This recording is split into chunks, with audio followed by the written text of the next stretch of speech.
You can be religiously motivated and you can do good science. And they have more often gone together than not gone together. Admitting our biases is the best way towards rational discussion, which I would welcome. Rational debate is a nice thought, but it's nearly impossible in the current climate. I'd seen the chilling effect that this unquestioning devotion to Darwinism has had on science, but were there other consequences? No gods, no life after death, no ultimate foundation for ethics, no ultimate meaning in life, and no human free will are all deeply connected to an evolutionary perspective.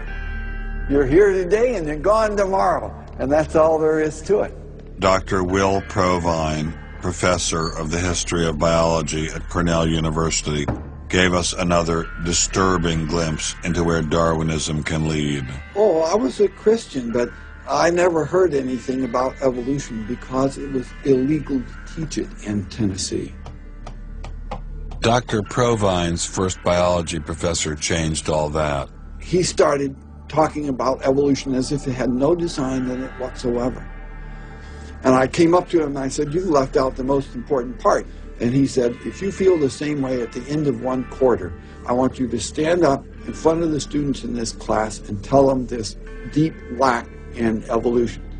And I read that book so carefully, I could find no sign of there being any design whatsoever in evolution. And I immediately began to doubt the existence of the deity. But it starts by giving up an active deity, then it gives up the hope that there's any life after death. When you give those two up, the rest of it follows fairly easily. You give up the hope that there's an immanent morality. And finally, there's no human free will. If you believe in evolution, you can't hope for there being any free will. There's no hope whatsoever of there being any deep meaning in human life. We live, we die, and we're gone. We're absolutely gone when we die. Dr. Provine is no stranger to the prospect of death. Nearly a decade ago, he was diagnosed with a large brain tumor. Let's suppose my tumor comes back, as it almost certainly will. Well, I'm not going to sit around like my older brother did last year, and he was dying of ALS, Lou Gehrig's disease. He wanted desperately to die, but we couldn't help him die. I don't want to die like that. I'm going to shoot myself in the head long before then. I'm going to do something different.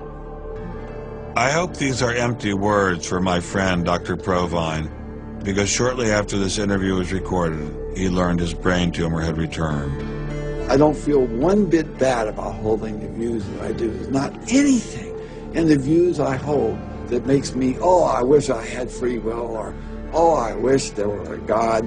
I don't ever wish that. Dr. Provine's deconversion story was typical amongst the Darwinists we interviewed. Biologist P.Z. Myers, who runs the pro-Darwin anti-religion blog Pharyngula, says science eroded his faith as well. I never hated religion. I found religion quite comfortable, and I liked the people in it. What led to the atheism was learning more about science, learning more about the natural world, and seeing these horrible conflicts with religion. And it was then, when I discovered evolution, when I discovered Darwinism, that I realized there's this magnificently elegant, stunningly elegant explanation, which I didn't quite understand to begin with. When I did understand it, then that finally killed off my remaining religious faith. After hearing these stories, I was not surprised to discover that most evolutionary biologists share Professor Dawkins' views.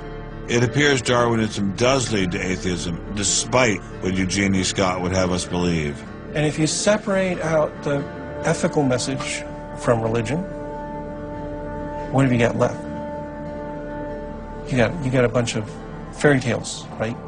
I think that God is about as unlikely as fairies, angels, hobgoblins, etc.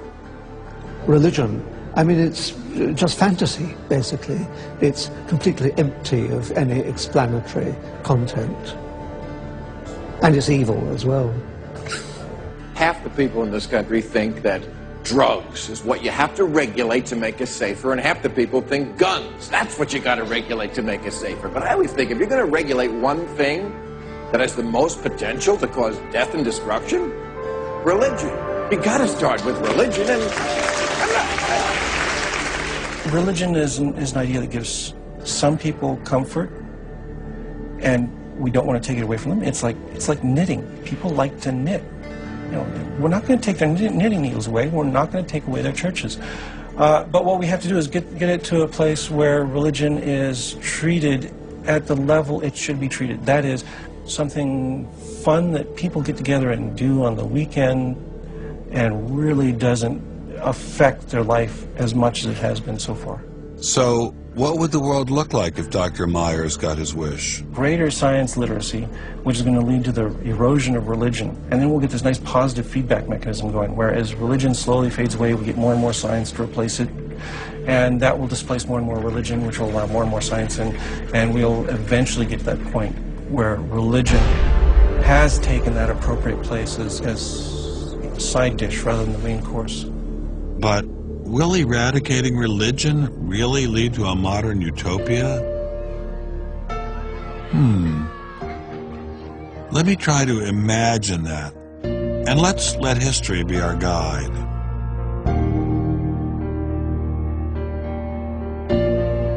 In part, I think Matthew Arnold put his hands on it when he spoke about the withdrawal of faith. There is a connection between a society that has at least a minimal commitment to certain kinds of transcendental values and what human beings permit themselves to do one to the other. That got me thinking, what other societies have used Darwinism to trump all other authorities, including religion?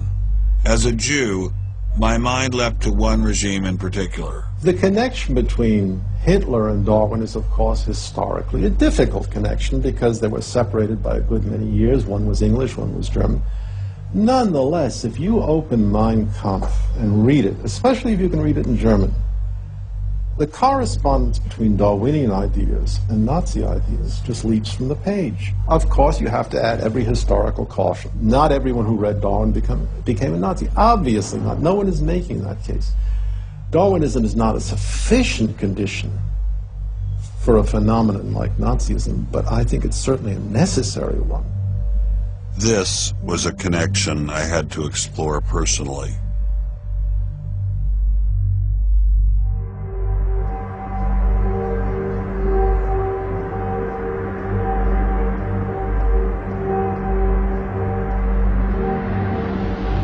American officers arrive at a Nazi institution seized by First Army troops. Under the guise of an insane asylum, this has been the headquarters for the systematic murder.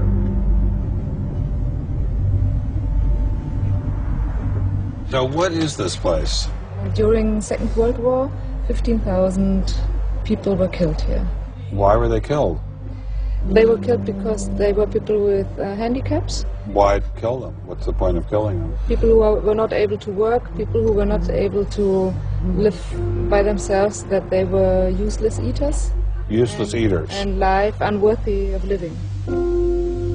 This idea grew up in the 20s. So long before National Socialism, biologists, anthropologists, they thought that maybe mankind could, or the government could interfere into the growth of the population. I see. And they had the utopia that they would have a society without illness and without handicap. Alles Lebensschwache geht in der Natur unfehlbar zugrunde. Wir Menschen haben gegen dieses Gesetz der natürlichen Auslese in den letzten Jahrzehnten furchtbar gesündigt. Wir haben unwertes Leben nicht nur erhalten, wir haben ihm auch Vermehrung gewährt. Die Nachkommen dieser Kranken sahen so aus, die tiefer stehen als jedes Tier. So this was a Darwinian concept? Yes. And also a Malthusian concept, very much Malthusian. Malthusian? Thomas Malthus, who said that there was a shortage of resources, English philosopher, so there was a shortage. Yes, but the Nazis, they relied on Darwin. They relied on Darwin? Yes, Darwin and German scientists.